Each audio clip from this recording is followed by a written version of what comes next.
শুরু হলো সব খবর, কম সময়ে সব খবর একসাথে। খবরটা খুব বড় করে বলবো না, কিন্তু যতখানি বলবো তাতে করে আপনি জেনে যেতে পারবেন আজ কোথায় কি হলো। নিয়মিত আয়োজনে স্বাগত জানাচ্ছি আপনাদের সবাইকে, আমি নাবিলা সোহার। এমপি আনার হত্যাকাণ্ডে গ্রেফতারকৃত ৩ আসামির প্রত্যেককে ৮ দিন করে রিমান্ড দিয়েছেন আদালত। অভিযুক্ত আসামিরা হলেন আমানুল্লাহ ওরফে শিমুল ভূঁইয়া, সেলিস্টি রহমান ও ফয়সাল আলী। বেলা ৩:৩০টার দিকে ঢাকার মেট্রোপলিটন ম্যাজিস্ট্রেট দিলরুবা আফরোজের আদালতে তোলা হয় আসামিদের। এ সময় তাদের বিরুদ্ধে ৩০২ ধারায় এমপি আনারকে অপহরণের অভিযোগ আনা হয়। তার উপর ভিত্তি করে অভিযুক্তদের দেওয়া হয় রিমান্ড। এটি হত্যা মামলায় রূপান্তরিত হবে এমনটা জানান রাষ্ট্রপক্ষের আইনজীবী আব্দুল সাত্তার দুলাল। এর আগে ডিবি প্রধান হারুনুর রশিদ জানিয়েছিলেন, গ্রেফতারকৃতরা প্রত্যেকেই এমপির হত্যাকাণ্ড এবং তার মরদেহ গুম করার কাজে প্রত্যক্ষভাবে জড়িত। ভারতে হত্যাকাণ্ড সংঘটিত হওয়ায় এরই মধ্যে সে দেশের ইন্টেলিজেন্স ব্রাঞ্চের একটি প্রতিনিধি দল ঢাকা মহানগর গোয়েন্দা পুলিশ কার্যালয়ে এসে গ্রেফতারকৃতদের জিজ্ঞাসাবাদ করেছে।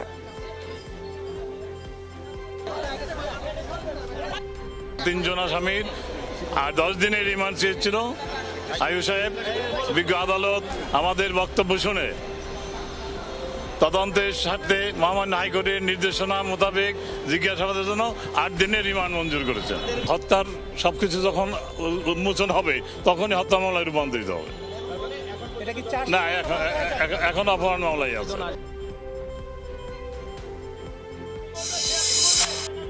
এদিকে আনার হত্যার ঘটনায় কলকাতায় গ্রেফতার হওয়া জিহাদ হাওলাদারকে 12 দিনের সিআইডি হেফাজতে দেওয়া হলো। আজ তাকে বারাসাতের মুখ্য দায়রা আদালতে হাজির করা হয়। তার বাড়ি বাংলাদেশের খুলনায়। স্থানীয় সময় বেলা 11টা নাগাদ জিহাদকে আদালতে হাজির করা হয়। এ সময় কাপড় দিয়ে ঢাকা ছিল অভিযুক্তের চেহারা। সাংবাদিকরা চাঞ্চল্যকর খুনের বিষয়ে প্রশ্ন করলেও কোনো জবাব মেলেনি। কর্মকর্তারা জানান, জিহাদ কয়েক মাস আগে বাংলাদেশ থেকে ভারতে অনুপ্রবেশ করে, ছিল কিলিং মিশনে। তার বিরুদ্ধে অপহরণ, হত্যা চেষ্টার মতো 4টি ধারায় অভিযোগ আনা হয়েছে। এদিকে এমপি আনারের মরদেহ খণ্ডিত অংশের খোঁজে 24 পরগনা এলাকায় চলছে তল্লাশি অভিযান। জিহাদকে আজকে কোর্টে প্রোডাকশন করা হয়েছে। জিহাদের 14 দিন পিসে চাওয়া হয়েছিল। আমাদের মাননীয় সিজিএম সাহেব সেটাকে 12 দিন অ্যালাউ করেছে। 12 দিন বাদে ওকে আবার এখানে প্রোডাকশন করা হবে। এটা মৈত্রী ভাঙার কোনো কারণ নেই। অবশ্যই দুই দেশের পুলিশকে হেল্প করবে। আমাদের তদন্তকারী সংস্থা আছে এবং তদন্তকারী সংস্থা তাদের যোগ্যতার সঙ্গে তদন্ত করে কেসে কে আরও ইনভলভ ছিল, কে আরও এই যুক্ত ছিল, সেটা আগামী দিনে বলতে পারবো। এদিকে এমপি আনার কলকাতার যে সঞ্জীবা গার্ডেনের ফ্ল্যাটে গিয়েছিলেন তার সিসিটিভি ফুটেজ পাওয়া গেছে। সেখানে দেখা যায় 13 মে সোমবার 2:51 আলোচিত ওই ফ্ল্যাটে ঢোকেন এমপি আনোয়ারুল আজিম আনার। এ সময় তার সাথে ছিলেন শিমুল ভূঁইয়া ওরফে আমানুল্লাহ এবং তার সহযোগী ফয়সাল। এমপি তার জুতা রাখেন দরজার পাশে থাকা র্যাকে। বেশ শান্তশিষ্ট এবং স্বতঃস্ফূর্তভাবে প্রবেশ করতে দেখা যায় তাকে, কিন্তু জীবিত আর বের হননি এমপি আনোয়ারুল। কয়েক ঘন্টা পর বের হন শিমুল ভূঁইয়া ওরফে আমানুল্লাহ। তার হাতে ছিল একটি লাগেজ। এরপর তার সাথে পলিথিন ও কাগজের শপিং ব্যাগ হাতে বের হন আরেকজন। শিমুল ভূঁইয়া বাইরে থেকে দরজা চাবি দিয়ে লক করে দেন। পুরো ভিডিওটি রেকর্ড হয়ে যায় সঞ্জীবা গার্ডেনের সিসিটিভিতে।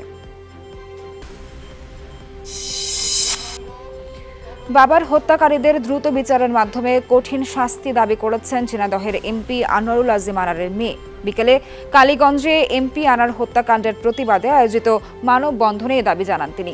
এর আগে সকালে কালীগঞ্জে পৌঁছে গণমাধ্যমের সঙ্গে কথা বলেন তিনি। বলেন, নিহত বাবার লাশ দেশে আনাই এখন প্রধান কাজ। বাবার দেখানো পথে রাজনীতির ভবিষ্যৎ খুঁজে নিতে চান তিনি, থাকতে চান কালীগঞ্জবাসীর সঙ্গে। আজকে আমি আমার বাবার একটু মাংস আপনি এত নির্মম কি অপরাধ করেছি, এই কালীগঞ্জে কি অপরাধ আছে আপনারা বলেন।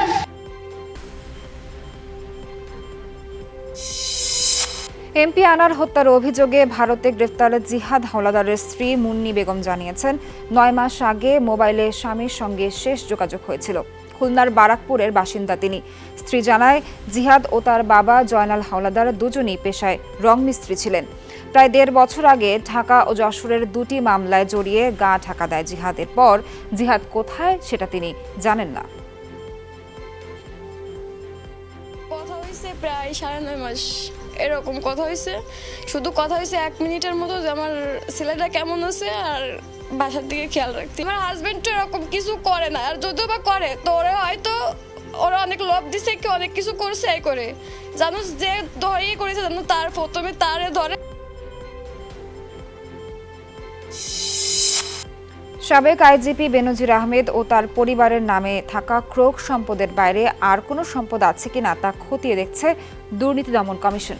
দুদকের আইনজীবী খুরশিদ আলম জানিয়েছেন, মামলা নিষ্পত্তি না হওয়া পর্যন্ত তাদের নামে থাকা সম্পদ যেন কোনোভাবেই বিক্রি করতে না পারেন, সে কারণেই সম্পদ ক্রোকের আবেদন করা হয়।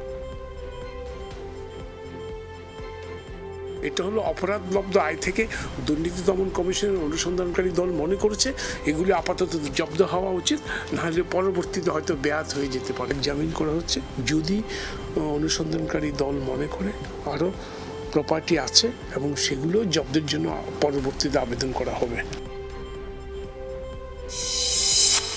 অপরাধী যত প্রভাবশালী হোক না কেন, সরকার তাদের শাস্তির বিষয়ে সৎসাহস দেখিয়েছে। সরকার কোনো অপরাধীকে রক্ষা করতে যাবে না, জানিয়েছেন আওয়ামী লীগ সাধারণ সম্পাদক ওবায়দুল কাদের। সকালে বঙ্গবন্ধু এভিনিউতে আওয়ামী লীগের কেন্দ্রীয় কার্যালয়ের সংবাদ সম্মেলনে তিনি বলেন, সরকার আবরার ও বিশ্বজিতের হত্যাকারীদেরও রক্ষা করেনি। এ সময় আওয়ামী লীগ সাধারণ সম্পাদক বলেন, বিএনপি ক্ষমতা না পেয়ে দিশেহারা পথিকের মতো বেসামাল বক্তব্য দিচ্ছে। মির্জা ফখরুলের মানসিক ট্রমা ভয়ঙ্কর অবস্থায় পৌঁছেছে বলেও মন্তব্য করেন তিনি। বলেন, বিদেশি বন্ধুরা ক্ষমতায় বসিয়ে দেবে, বিএনপির সেই স্বপ্ন কর্পূরের মতো উবে গেছে। অপরাধ করে কেউ পারবে না, বিচার বিভাগ স্বাধীন, দুদক স্বাধীন। সেখানে যদি অপরাধী হিসেবে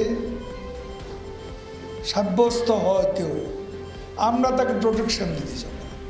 তিনি সাবেক আইজিপি হন আর সাবেক সেনাপ্রধান। রাফায় ইসরায়েলি সেনাদের বিরুদ্ধে শক্ত প্রতিরোধের নতুন ভিডিও প্রকাশ করেছে ফিলিস্তিনি স্বাধীনতাকামী সংগঠন হামাস। তেল আবিবের সেনাদের গাড়ি লক্ষ্য করে হামলার ভিডিও প্রকাশ করা হয়েছে। রাফায় ইসরায়েলি অভিযান শুরুর পর থেকে শক্ত প্রতিরোধের দাবি করে আসছে হামাস, প্রকাশ করছে হামলার নতুন ভিডিও। রাফা ছাড়াও গাজার অন্যান্য অংশেও পাল্টা হামলার মাত্রা বাড়িয়েছে ফিলিস্তিনি সংগঠনটির সামরিক শাখা কাসেম ব্রিগেড। এদিকে রাফার আরও অভ্যন্তরে প্রবেশ করেছে ইসরায়েলি সাজোয়াজান ট্যাঙ্ক। পাশাপাশি শহরটিতে চলছে বিমান হামলাও। রাফায় ইসরায়েলি অভিযান বন্ধের নির্দেশ চেয়ে দক্ষিণ আফ্রিকার করা আবেদনের ওপর আজ রুল জারি করবে আন্তর্জাতিক বিচার আদালত আইসিজে। বৃহস্পতিবার বিচার আদালতের পক্ষ থেকে এ তথ্য নিশ্চিত করা হয়। গত সপ্তাহে আইসিজে বরাবর এই আবেদন করে দক্ষিণ আফ্রিকা। এ সময় ফিলিস্তিনিদের অস্তিত্ব রক্ষায় আদালতকে যথাযথ পদক্ষেপ নেওয়ার আহ্বান জানানো হয়। পরে এই আবেদনের ওপর অনুষ্ঠিত হয় শুনানি। যুক্তিতর্ক উপস্থাপন করে ইসরায়েল ও দক্ষিণ আফ্রিকা। এ সময় ইসরায়েলের বিরুদ্ধে গাজায় গণহত্যা চালানোর অভিযোগ তোলা হয়। দক্ষিণ আফ্রিকার করা মামলায় এর আগেও ফিলিস্তিনিদের রক্ষায় ইসরায়েলকে যথাযথ পদক্ষেপ নিতে রুল জারি করা হয়েছিল, তবে তা অমান্য করেই গাজায় আগ্রাসন চালিয়ে যাচ্ছে ইসরায়েল।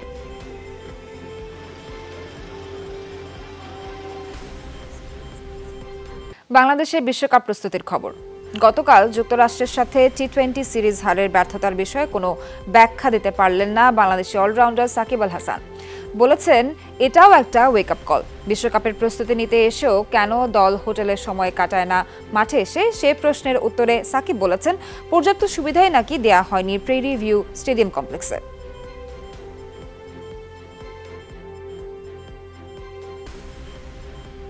আমাদের কেউই এক্সপেক্ট করে না যে আমরা 2টা ম্যাচ হেরে যাব, তো সেখান থেকে তো অবশ্যই অনেক ডিসঅ্যাপয়েন্টিং আমাদের জন্য। আপনি দেখেন যদি এখানে 4টা মাঠ আছে, বাট আমরা 3টা পিচে কেবল ট্রেনিং করার সুযোগ পেয়েছি। একদিন ছিল অপশনাল, সেখানে ব্যাটসম্যানরা সুযোগ নেয়নি। আপনি দুই দিকেই ফল্ট দিতে পারেন যে যেদিন সুযোগ ছিল সেদিন কেন ব্যাটসম্যানরা এসে ব্যাটিং করলো না। আবার এটাও বলতে পারেন যে যেহেতু আমরা এটা প্রিপারেশন সিরিজ হিসাবে নিয়েছিলাম, কেন আমরা এই ফ্যাসিলিটিসগুলো নিতে পারলাম না। সো দুই দিকেরই ব্যর্থতা আছে। যুক্তরাষ্ট্রের বিপক্ষে সিরিজ হারের পর সামাজিক যোগাযোগ মাধ্যমে এক রহস্যময় পোস্ট করেছেন বাংলাদেশের সাবেক ওপেনার ইমরুল কায়েস। নিজের না কথাগুলো জানিয়েছেন 6টি ইমোজি দিয়ে। বাংলাদেশের এমন হতশ্রী পারফরমেন্সে কটাক্ষ শুনতে হচ্ছে সমর্থকদের কাছ থেকেও। কেউ বলছেন খেলা ছেড়ে দিতে, কেউ বলছেন টি-20 স্ট্যাটাস বাতিল করে দিতে। বাংলাদেশ শুধু সিরিজ হারের লজ্জাই পায়নি, দ্বিতীয় টি-20 হারের পর লজ্জার রেকর্ডে নাম লিখিয়েছে বাংলাদেশ। ইতিহাসের প্রথম দল হিসেবে টি-20 ফরম্যাটে হারের সেঞ্চুরি পূরণ করল দলটি। বাংলাদেশের টি-20 স্ট্যাটাসটা আসলে নিয়ে নেওয়া উচিত, নিয়ে শুধু ওয়ান ডে খেলা উচিত। স্কোর দেখেও আমরা হতাশ, খেলা দেখেও আমরা হতাশ, বিশ্বকাপে জানি না কি হবে, হয়তো বিশ্বকাপ আমাদেরকে হতাশ করবে। যে স্কোর হয়েছে, স্কোরে বাংলাদেশ জেতার কথা, কিন্তু ম্যাচটা কি হয়ে গেল আমরা বুঝতে পারি নাই। বাংলাদেশের খেলা দেখে আসলে খুবই হতাশার ভিতরে ছিলাম যে এমন টপ অর্ডারটা এরকমভাবে ব্যর্থ হয়ে গেছে একদম। এমপি আনার হত্যার ঘটনায় খণ্ডিত মরদেহের সন্ধানে অভিযান চালাচ্ছে ভারতের সিআইডি। দর্শক, এই বিষয়ে বিস্তারিত জানাতে কলকাতা থেকে যুক্ত হচ্ছেন সহকর্মী সুকান্ত চট্টোপাধ্যায়। সুকান্ত, সিআইডির অভিযান চলছে আমরা জানি, সেই অভিযান সম্পর্কে সবশেষ আপনার কাছে কি তথ্য আছে? দেখুন, আমরা এই মুহূর্তে দাঁড়িয়ে আছি যেখানে সাংসদ আনোয়ারুল আজিম আনারের যে দেহ খণ্ড খণ্ড করে জাহিদ যে ফেলেছে, সেই গাড়িতে করে করে বিভিন্ন জায়গায় ফেলেছে। তার মধ্যে এই একটা জায়গা হচ্ছে স্পট, এবং গতকাল রাতেই কিন্তু পুলিশ এসেছিল, কিন্তু যেহেতু এখানে অন্ধকার সেই জন্য পুলিশ বা ডিজাস্টার ম্যানেজমেন্টের লোক নামতে পারেনি। আজকে কিন্তু আদালতে এই জাহিদকে নিজেদের হেফাজতে নেওয়ার পর সিআইডি সোজা নিয়ে আসে এখানে, এবং তারপর থেকেই কিন্তু এখানে তল্লাশি অভিযান চলছে।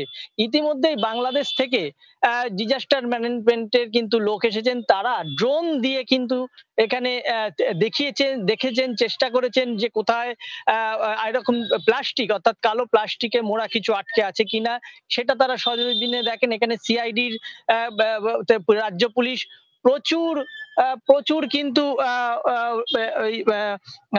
মানে রয়েছে, ও আধিকারিকরা রয়েছে যারা এই তদন্তের কাজে রয়েছেন, এবং এই যে বিষয়গুলি একটি স্পিড বোটের নৌকোয় করে কিন্তু আধিকারিকরা কিন্তু এখনো পর্যন্ত কিন্তু এখানে তারা কিন্তু চেষ্টা করছে সেই প্লাস্টিক বা দেহাংশ খুঁজে পেতে। কিছুক্ষণ আগে এখানে কিন্তু নেমেছিলেন অনেকে। দাদা, সকাল থেকে আছেন, কি দেখছেন আপনারা? আমরা দেখছি ওই সবাই তো ঘুরছে, মাথা ঘুরছে, খোঁজাখুঁজি করছে, পাচ্ছে না তো, এখনো তো ঘুরছে ওই সাইড, ডুবুরি লাভলে দেখে সব খোঁজাখুঁজি করছে, পাচ্ছে না তো, সব এইসব ব্যাপার। আচ্ছা, এই যে ঘটনার পরে আপনারা কতটা আতঙ্কিত? আতঙ্কের কিছু না, আমাদের এরকম এখানে ঘটে না তো, আর আতঙ্ক কি হয়, ঘটে না, আতঙ্ক কি আর হবে। এরকম নৃশংস এবং একজন মর্মান্তিক ভাবে এসেছিল রাত প্রায় 9টার পর, 9:30টার পরেও এসেছিল, প্রায় 11টা পর্যন্ত পুলিশ লাইট মেরে খোঁজাখুঁজি করেছিল, তারপরেও পাইনি। তো আজকে আবার এইসব খোঁজাখুঁজি প্রথমে বলে কি যে এই যে এলাকার গ্রামবাসীরাও কিন্তু যথেষ্ট আতঙ্কিত রয়েছে, এবং তারাও কিন্তু সকাল থেকে কিন্তু অধীর আগ্রহে যে সিআইডি এবং যে তদন্তকারী দল তারা সকাল থেকে ডুবুরি নামিয়ে খোঁজার চেষ্টা চলছে, বিভিন্ন পাড় থেকে তারা খুঁজছে। এখনো পর্যন্ত যদিও কোনো দেহাংশ তারা খুঁজে পায়নি, তবে পাওয়ার চেষ্টা করছে। তার কারণ যে সময় ফেলা হয়েছে তার থেকে আজকে খোঁজার প্রায় 10 থেকে 12 দিন গ্যাপ হয়েছে, তার মধ্যে কিন্তু প্রচন্ড ঝড় বৃষ্টি হয়ে গিয়েছে দুদিন ধরে।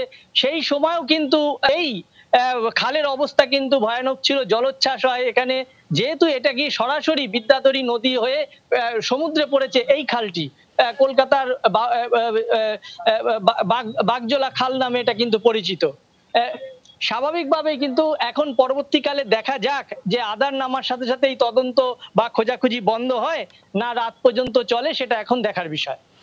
সুকান্ত, আপনাকে ধন্যবাদ অভিযানের সবশেষ জানানোর জন্য। উপকূলের দিকে ধেয়ে আসছে নিম্নচাপ রিমাল। এরই মধ্যে সমুদ্র বন্দরে 1 নম্বর দূরবর্তী সতর্ক সংকেত দেখাতে বলা হয়েছে। সকালে আবহাওয়া অধিদপ্তর জানায় সুস্পষ্ট লঘুচাপটি দেশের উত্তর পূর্ব দিকে অগ্রসর ও ঘনীভূত হচ্ছে।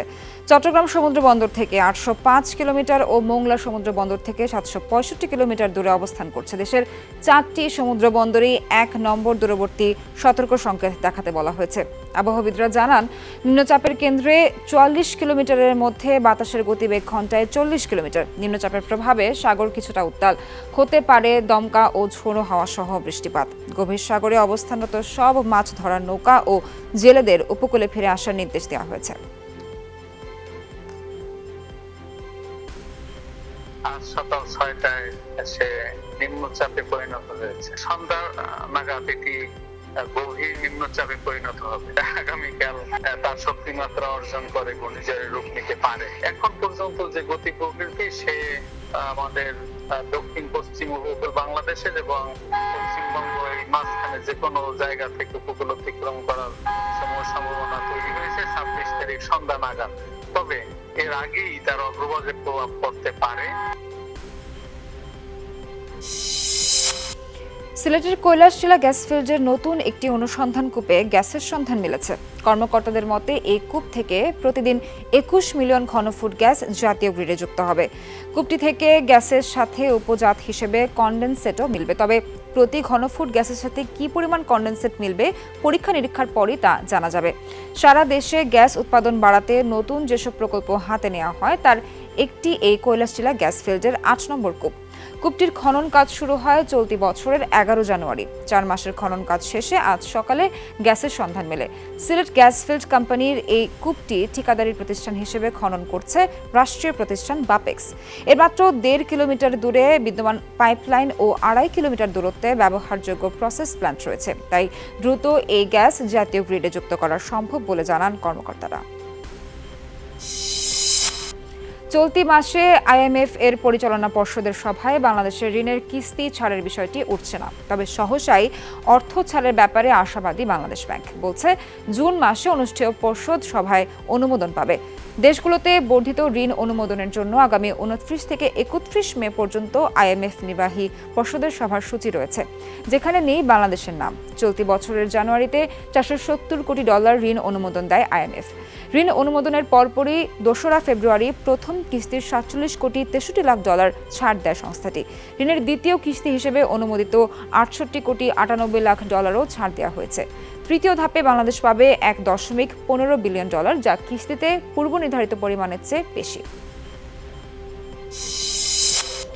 বিএনপি এবং জামায়াত ইসরায়েলের দোসরে পরিণত হয়েছে, এমন মন্তব্য করেছেন পররাষ্ট্রমন্ত্রী ডক্টর হাসান মাহমুদ। সকালে ডিপ্লোমা ইঞ্জিনিয়ার্স ইনস্টিটিউটে ফিলিস্তিনি রাষ্ট্রকে স্বীকৃতি শীর্ষক আলোচনা সভায় প্রধান অতিথির বক্তব্যে এ মন্তব্য করেন তিনি। বলেন, সারা বিশ্ব ফিলিস্তিনের উপর বর্বরতার বিরুদ্ধে সোচ্চার, কিন্তু এই নিয়ে একেবারে নিশ্চুপ বিএনপি এবং জামায়াত। কারণ তাদের ধারণা কেউ তাদের কোলে করে ক্ষমতায় বসিয়ে দেবে। পররাষ্ট্রমন্ত্রী বলেন, আন্তর্জাতিক অপরাধ ট্রাইব্যুনালে নেতানিয়াহুকে গ্রেফতারে যে পিটিশন দায়ের করা হয়েছে তার প্রতি পূর্ণ সমর্থন আছে বাংলাদেশের। ক্ষমতার মোহে যারা ফিলিস্তিনিদের পক্ষে একটি শব্দ বলে নাই, এই বিএনপি জামাত সহ অন্যান্য কিছু দল যারা ফিলিস্তিনিদের পক্ষে একটি শব্দ বলে নাই, তারা ইসরায়েলের দোসরে রূপান্তরিত হয়েছে, নেতানিয়াহুর সহযোগীতে রূপান্তরিত হয়েছে।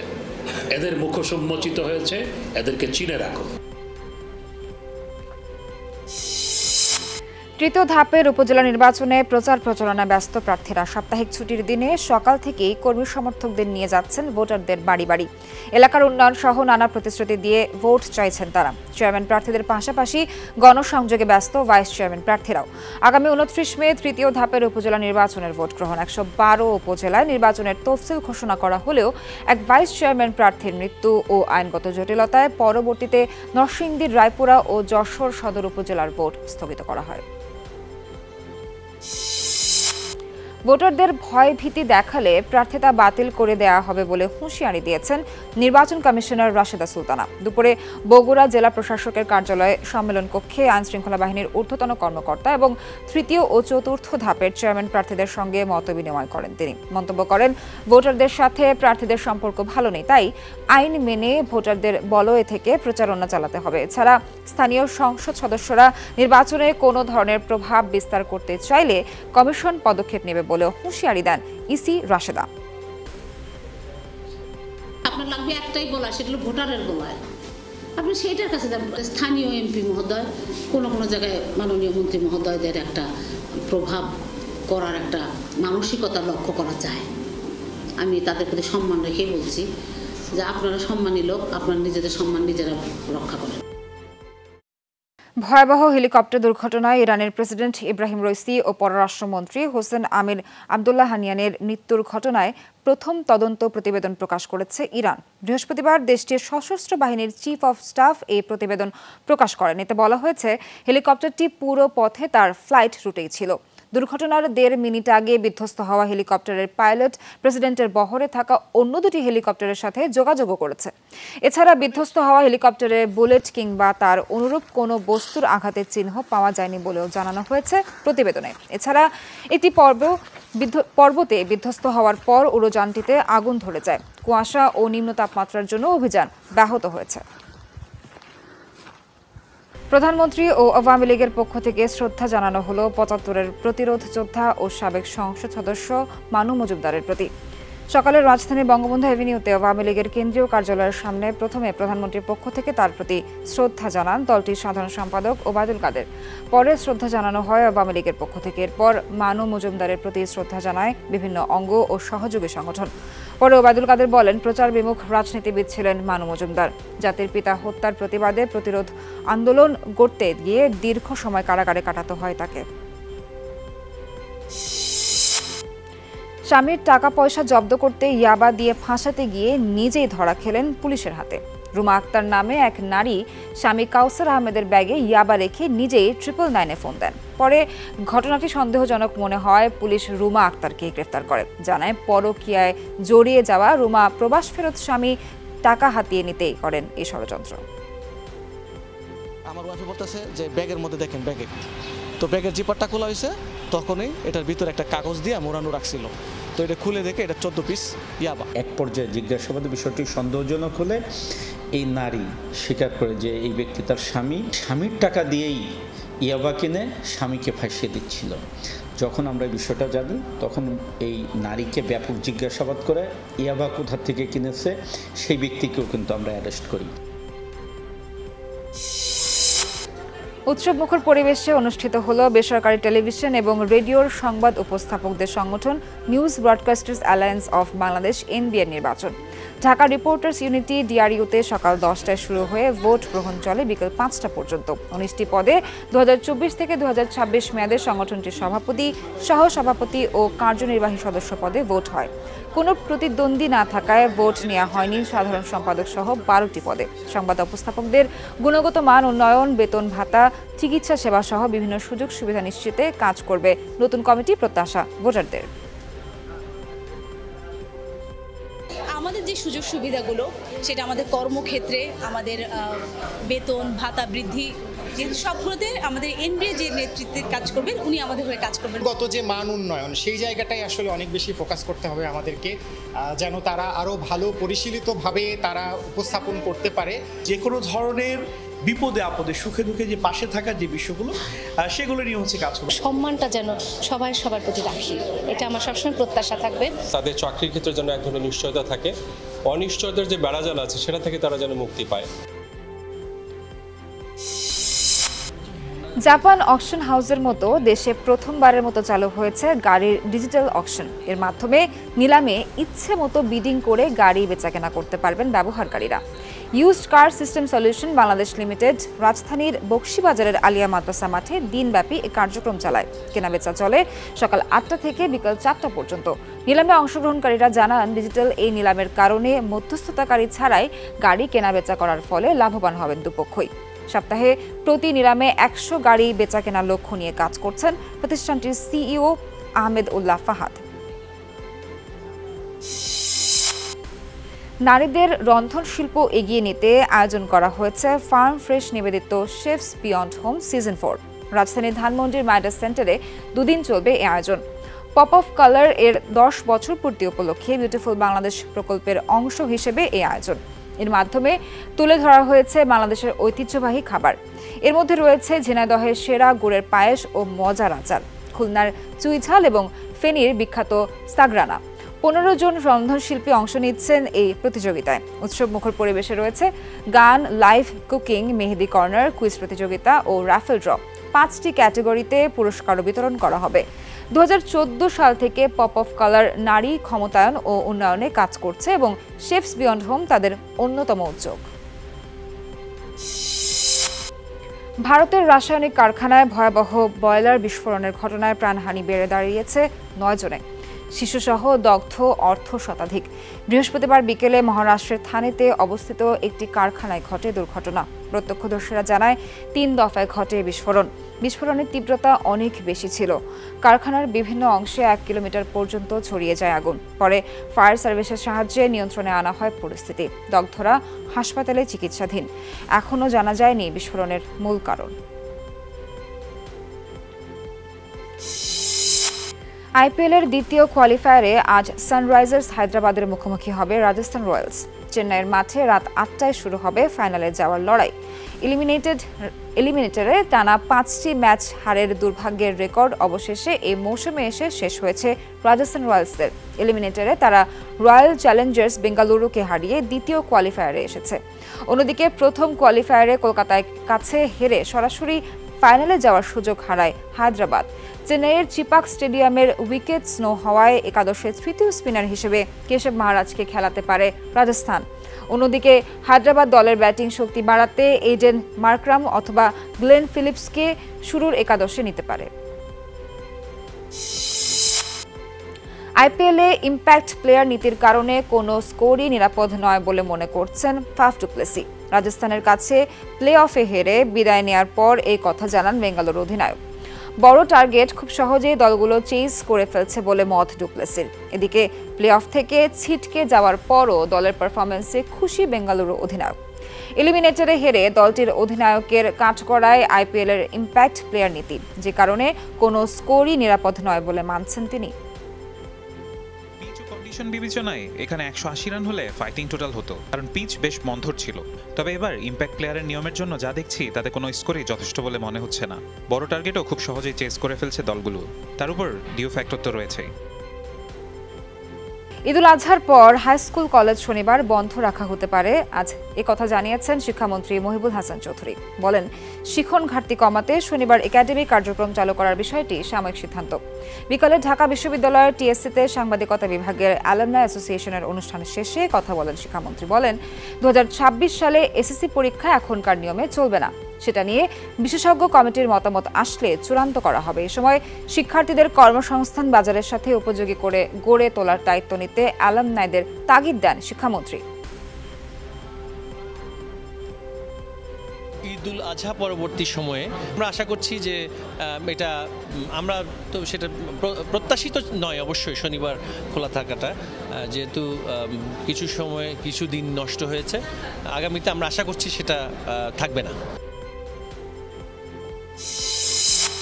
বিএএফ লেডিস ক্লাবের তত্ত্বাবধানে বাফা ল্যাঙ্গুয়েজ ল্যাব পরিচালিত ইংলিশ ল্যাঙ্গুয়েজ কোর্সের সনদপত্র বিতরণ করা হয়েছে। এ উপলক্ষে সকালে বাংলাদেশ বিমান বাহিনী ঘাঁটি বাসারের ফ্যালকন হলে এক অনুষ্ঠানের আয়োজন করা হয়।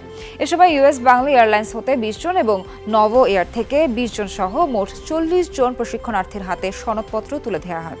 অনুষ্ঠানে প্রধান অতিথি ছিলেন ফওয়া সভানেত্রী তাহমিদা হান্নান। বলেন, বর্তমান যুগে যে কোনো দেশের উন্নতির জন্য প্রয়োজন প্রযুক্তি নির্ভর দক্ষ জনগোষ্ঠী। এই গুরুত্ব বিবেচনায় দেশের কর্মক্ষম জনগোষ্ঠীকে দেশে ও আন্তর্জাতিক পরিমণ্ডলে নিজেদের জায়গা তৈরি করে নেওয়ার প্রয়োজনে বিভিন্ন ভাষা শিক্ষার প্রয়োজন। সে লক্ষ্যে বাফার ল্যাঙ্গুয়েজ ল্যাব কাজ করছে বলেও জানান তিনি। বগুড়ায় তরুণ কবিদের নিয়ে শুরু হয়েছে 2 দিনের কবিতা উৎসব। সকালে বগুড়ার পুলিশ সুপার সুদীপ কুমার চক্রবর্তী এই আয়োজনের উদ্বোধন করেন। 2 দিনব্যাপী আয়োজনের উদ্যোগে নেওয়া হয় বগুড়া লেখক চত্র। শুরুতে জেলা পরিষদ চত্বরে বঙ্গবন্ধুর প্রতিকৃতিতে জানানো হয় ফুলের শুভেচ্ছা। পরে শহরে প্রধান সড়কগুলো প্রদক্ষিণ করে বর্ণাঢ্য র্যালি। এতে তরুণদের সঙ্গে অংশ নেন প্রবীণ কবিরাও। শোভাযাত্রা শেষে জেলা পরিষদ মিলনায়তনে অনুষ্ঠিত হয় আলোচনা সভা। অনুষ্ঠানে অংশ নেয় বিভিন্ন জেলার প্রায় শতাধিক কবি। উৎসবের প্রথম দিন কবিতা, সাংবাদিকতায় সাহিত্যের প্রয়োজনীয়তা নিয়ে আলোচনা সভা ও কবিতা পাঠের আয়োজন রয়েছে। মোবাইল অপারেটর রবির উদ্যোগে দেশের সর্ববৃহৎ ডেটা সায়েন্স প্রতিযোগিতা ডেটাথনের তৃতীয় সংস্করণের চূড়ান্ত পর্ব শুরু হয়েছে। 2 দিনের এই প্রতিযোগিতার চূড়ান্ত পর্ব চলবে আগামীকাল পর্যন্ত। 48 ঘন্টার এই ম্যারাথন প্রতিযোগিতায় চূড়ান্ত পর্বে অংশগ্রহণকারীরা প্রযুক্তিভিত্তিক সমস্যার সমাধান এবং মেশিন লার্নিং দক্ষতা প্রদর্শন করছেন। আয়োজনটি ডেটা নিয়ে কাজে উৎসাহী বিজ্ঞানী, পরিসংখ্যানবিদ, ইঞ্জিনিয়ার এবং প্রোগ্রামারদের আকর্ষণীয় সুযোগ তৈরি করে দিয়েছে। ৩,৫০০-এর বেশি প্রতিযোগী ১০০টি দলে বিভক্ত হয়ে তৃতীয় আসরে অংশগ্রহণের জন্য নিবন্ধন করেছেন। বর্তমানে ২৩টি দলে ৯৯ জন প্রতিযোগিতা করছেন। এই পর্ব থেকে সফল অংশগ্রহণকারীরা ডেটাথন গালা ইভেন্টে অংশগ্রহণের সুযোগ পাবেন।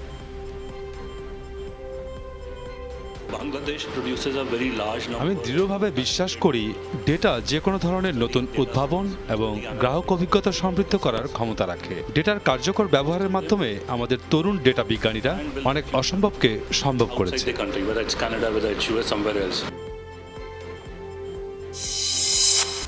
জাতীয় প্রেস ক্লাবের সদস্য, কর্মকর্তা, কর্মচারী ও তাদের নির্ভরশীলতার জন্য ফ্রি মেডিকেল ক্যাম্পের আয়োজন করল ইনসাফ বারাকা কিডনি অ্যান্ড জেনারেল হাসপাতাল এবং সন্ধানী জাতীয় চক্ষুদান সমিতি।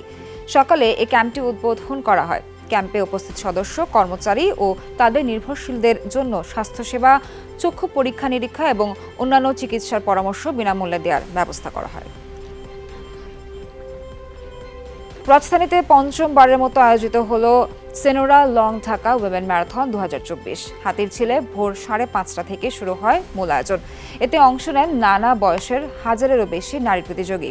নারীদের স্বাস্থ্য সুরক্ষা নিয়ে সচেতনতা বাড়ানো এবং পিরিয়ড নিয়ে প্রচলিত নানান ভুল ধারণা দূর করতেই এভারেস্ট একাডেমির এই আয়োজন।